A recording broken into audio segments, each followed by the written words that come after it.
Welcome back to Primetime News and a special welcome once again to our viewers on onespotmedia.com. Up first this evening, opposition leader Mark Golding is slamming the government for using money from the Bank of Jamaica's profits to fund the budget. Now, he argues that the Holness administration is using devaluation as a tax. Mr. Golding was making his contribution to the budget debate in Parliament this afternoon.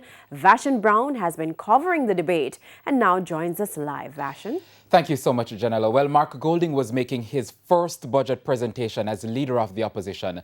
Now, Mr. Golding says some of the funds from the BOJ was due to the depreciation of the Jamaican dollar. Now, he sees a clear problem because, according to him, the dollar losing value has made the lives of low-income Jamaicans miserable.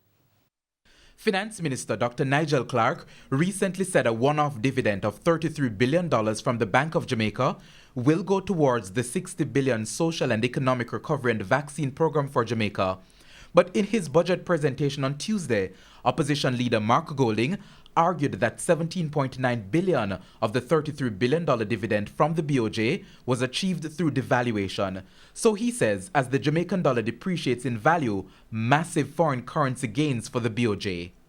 So in essence, the Bank of Jamaica has profited from the volatility and devaluation of the Jamaican currency over the 3 years. This is the same devaluation which has made life harder for the Jamaican people. The devaluation of the Jamaican dollar, Madam Speaker, effectively operates as a tax on the purchasing power of the Jamaican people.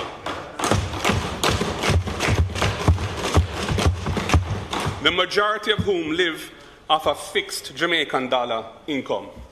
The finance minister last week announced that there will be no new taxes. However, Mr. Golding argued that by using the foreign currency gains from the BOJ to fund its budget, the government is essentially treating the devaluation as an indirect tax.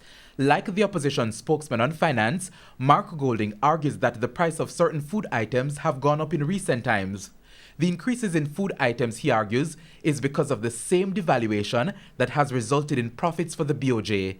Mr. Golding showed parliamentarians a basket of goods worth $10,000. But this is what it can buy. One loaf of bread.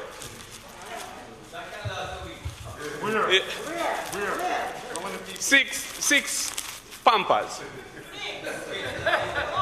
One roll of toilet paper. 2 pounds of flour, 2 pounds of rice, 2 pounds of sugar, and 2 pounds of cornmeal.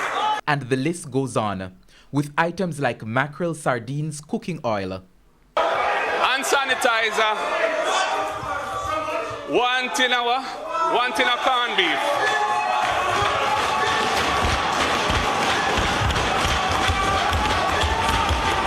$10,000 was the value of the government's COVID-19 grant. Mr. Golding argued that the money was not enough to feed families who were struggling due to the pandemic.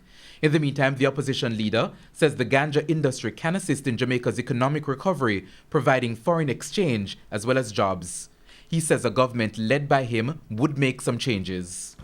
We will take the law relating to the lawful cannabis industry out of the Dangerous Drugs Act altogether. We will enact a Cannabis Industry Development Act to support the inclusive development and growth of this industry. And Madam Speaker, in doing so, we will overhaul the current system of regulation that has been developed by the Cannabis Licensing Authority. We will ensure inclusion of small farmers who are now effectively excluded from the lawful industry. Now, Vashon, another major talking point, the Students' Loan Bureau. Yes, Janella, that was again up for discussion. Now, as you remember, the finance minister in his contribution to the budget debate announced that applicants to the Students' Loan Bureau will no longer need to have 2 guarantors to access funds. He said effective April 1, the SLB will require only 1 guarantor for student loans. Today, Mr. Golding argued that the government did not go far enough. The requirement of finding a guarantor works against children from low-income families. The next PNP government will abolish altogether the requirement of finding a guarantor to access student loans.